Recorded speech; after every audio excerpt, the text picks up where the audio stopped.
to discuss in this video is my thoughts on this idea that if you are drunk, you are unable to consent to sex and therefore it is rape. However much seemingly you would like. It's like if I had sex with a 14-year-old girl, however keen she was to have sex with me, that would be rape because she's 14 years old. Legally she can't consent. Same kind of thing is being said here. If you are drunk, you are unable to give your consent even if you would like to. And so technically what has gone on is rape. Now what brings this up is several things really. Most recently a video by Big Lundi which I will link to, and he draws the conclusion that yes, this is all rape, and most of us have probably been raped dozens if not hundreds of times. And then Mike Booth, some grey bloke of course, who's getting into this fray with Thunderfoot, where Thunderfoot's made this rape video. Mike Booth has spent about 10 different parts of his blog, Some Grey Bloke, deconstructing Thunderfoot's video. I've left a number of comments there, including some comments on this subject, and if you look at the very latest part on his, again I'll put the link, the very latest part on his blog post, I've put pretty much what I'm going to say on this video down there in writing. But there's some history to all of this everywhere but in these circles. There was, of course, a tweet that Rebecca Watson left some time ago now, the 17th of December 2012, which sparked all this off when she said, if you have sex with someone who is drunk, they are unable to consent, and that is rape. And there was some clarification that went on as to what constituted consent, but at no point was it retracted, this notion that basically any level of drunkenness leaves you unable to consent. It was also brought to my attention, and I haven't managed to verify this, that whole tweet started off because she'd seen an episode of Big Bang Theory. And the clip, and I'll show you, I'll link to the clip, but effectively what it shows is a somewhat boorish, drunken individual arriving at somebody's door, talking at the occupant, quite eloquently really for somebody who'd had quite a bit to drink, and then walking uninvited into the property, grabbing hold of the occupant by the wrist, marching them off to the bedroom and instructing them that they're going to have sex with them. That was what Rebecca Watson, I'm told, had said, that as far as she was concerned, that was rape. But not rape of the occupant, no, rape of the drunken person, because the drunken person is unable to consent. As I say, I've only heard it off a couple of people that that's what had led to that tweet there. So if I'm wrong on that, then I will retract that. I'll put an annotation on the video. But clearly, look at the clip. Look at the title of the clip. This is the clip that people have been discussing in those terms. But moving on to what the Some Grey Bloke had to say, this was the line that he'd come out with, that basically for the law to work when it needs to, I guess all drunken sex has to technically, stroke legally, be rape. Now on Mike Booth's blog there was much that I agreed with him about at various stages, some of the comments that he'd made, some of the things that he'd said with regard to Thunderfoot's video. I absolutely agree with Mike Booth that there is some benefit to teaching young men not to rape, because that's trivialising. It's just a glib triviality of what's being done. No, it's to give people a more nuanced, young men especially, a more nuanced understanding of what consent entails, what rape actually is. I'm absolutely on board with that. But whereas Thunderfoot's lion analogy made me cringe somewhat, this line by Mike Booth makes me fucking wince. And it's not for the idea that a lot of people have come out with, and it is still a problem, that if all drunken sex was rape, then it puts us all over a barrel, doesn't it? Because it means we're all just the whim of some other individual away from perhaps going into prison for several years, even with a seemingly good-natured encounter at the time. That's not really the problem for me. The problem for me is just to what degree it trivialises rape.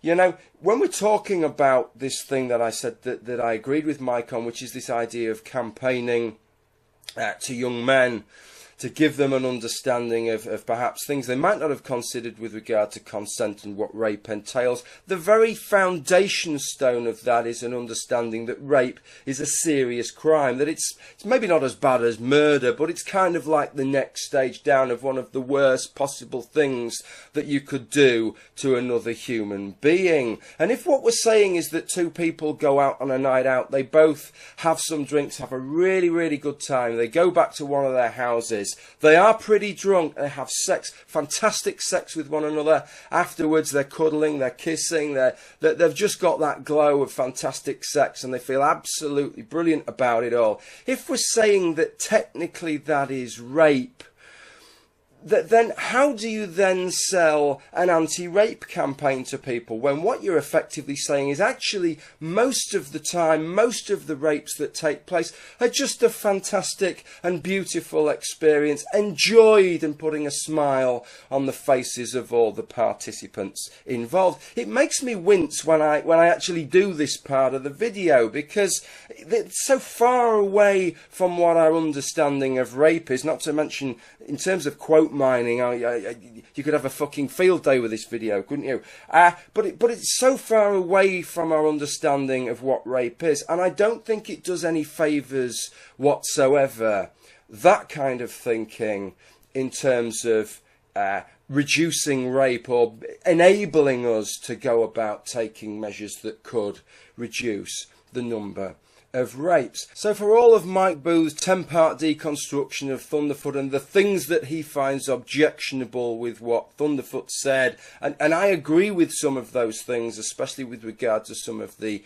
ambiguity and seeming lack of empathy, for all of those things that he found objectionable, I can't think of anything that is any more objectionable than what Mike Booth has said here. And I'm absolutely certain from everything that I've read from Mike Booth on this subject that the last thing that he would want to do would be to trivialise the crime of rape. I've absolutely no doubt about that, but I can't get anything more out of this kind of analysis than it is trivialising what we understand to be a serious crime by making it into something that 9 times out of 10 is something that's actually a pleasant experience for all involved. And bear in mind, by the way, just before I move on, because I'm going to give you the actual legal position in a minute, which happily isn't the position that Mike thinks it is. Thank God for that. Before I say that, let's just be quite clear about this. Drunk sex doesn't mean stone cold sober man, paralytic woman. Some people, that's the scenario that seemingly they have hardwired in their head. Certainly isn't the scenario that I have hardwired in my head, because when I was 20 years old going out drinking, the culture then was a bit different. Women didn't drink as much as they do now, and it was invariably the guys who was pissed out their heads, and the woman was almost always more sober than the guy. The situation now is different. Most cases of drunk sex, I would suggest to you, both parties are similarly slightly drunk, quite drunk, very drunk. So these are the kinds of scenarios that we're talking about.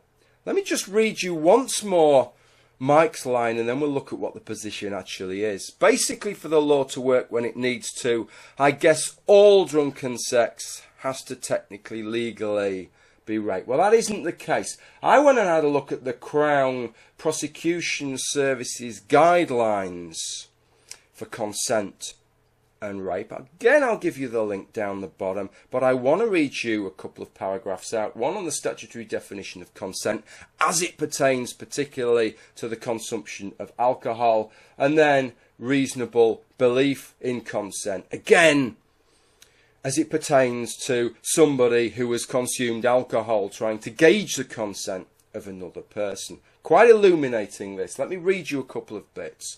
In R v Bree 2007, the Court of Appeal explored the issue of capacity and consent, stating that if through drink or for any other reason a complainant had temporarily lost her capacity to choose whether to have sexual intercourse, she was not consenting and subject to the defendant's state of mind. If intercourse took place, that would be rape. Important bit, this next bit, listen in.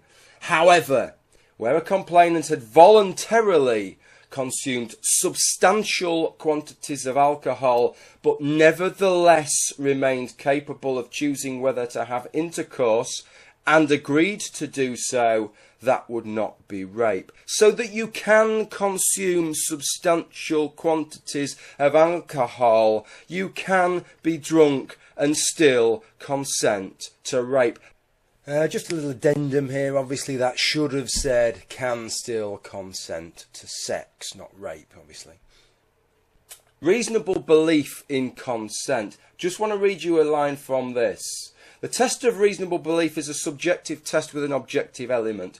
The best way of dealing with this issue is to ask two questions. Number one, did the defendant believe the complainant consented? This is the important bit. This relates to his or her personal capacity to evaluate consent. And then the second one, if so, did the defendant reasonably believe it? It will be up to the jury to decide if his or her belief was reasonable. That's the objective element of the test. But here's the important thing. This relates to his or her personal capacity to evaluate consent. I think this chimes in with our understanding, which is if you're stone cold sober and you're with somebody coming on to you who is clearly pretty damn pissed and maybe not acting in a way that they will be happy with the next day, that you should be more minded of that, and you should be more likely to pick up on that and act differently than if you were similarly drunk yourself and just thought, yeah, they're coming on to me, I'd like to have sex with them as well, it looks like we're both good to go. So I hope that gives you some idea of what the actual legal position is, or at least the legal position on consent within the UK, and we can get away from some of these games with regard to drunk sex, these trivializing expansionist definitions that mean that if we were to accept those definitions, that the vast majority of rapes that took place would be crimes that you would actually look forward to happening to you. How can that be right? How can that be a technically correct description of rape? Of course, we've looked at the legislation. It isn't the legal definition. It certainly isn't morally how we would think about rape, and that kind of talk is of no use whatsoever when we're trying to explain to people what a terrible thing rape is and what rape really constitutes. Well, thank you for watching this video. This has been a marvellous conversation that's going on some blogs, that's going on YouTube. There's some fantastic characters involved, even if you don't like all of the characters involved. There's some fantastic characters there. And I'm involved as well. Thank you for watching the video. If you want to make a video response, PM me the link to your video and I will include it in the footnotes below there so people can see your video response. Thank you for watching and bye for now.